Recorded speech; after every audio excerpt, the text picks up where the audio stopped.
Ang Los Angeles Lakers ay lumilitaw na laging naghahunt ng mga league's top superstars. Decade after decade, ang Lakers ay nakakuha ng kanilang mga best players in the world. Mula kay George Mikan hanggang kay Magic Johnson, hanggang kay Kobe Bryant at LeBron James, as recently as Luka Doncic, ang Lakers ay palaging nakukuha ang world's best players.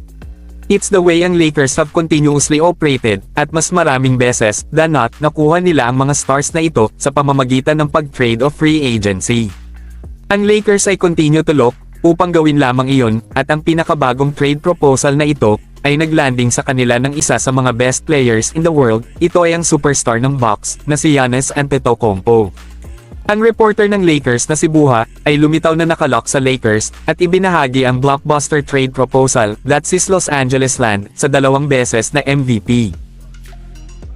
Potentially adding kay Antetokounmpo sa roster sa tabi ni Doncic para sa foreseeable future ay nasa brand para sa Lakers.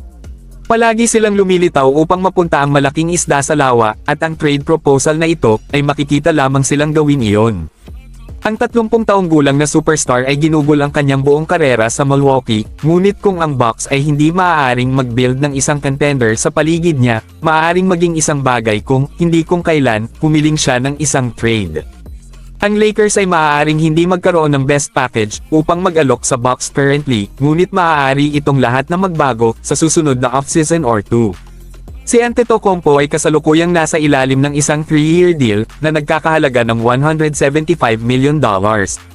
Ang Greek Freak ay may player option na pumapasok sa 2027 hanggang 2028 season. Kung si Antetokounmpo ay nagbibigay ng anumang indication na handa siyang mag-move on, ang Bucks ay maaaring maging wise to respect na iyon at mas secure ang strongest return na makakaya nila. Should that scenario unfold, huwag na magulat kung ang Lakers strike while the iron is hot.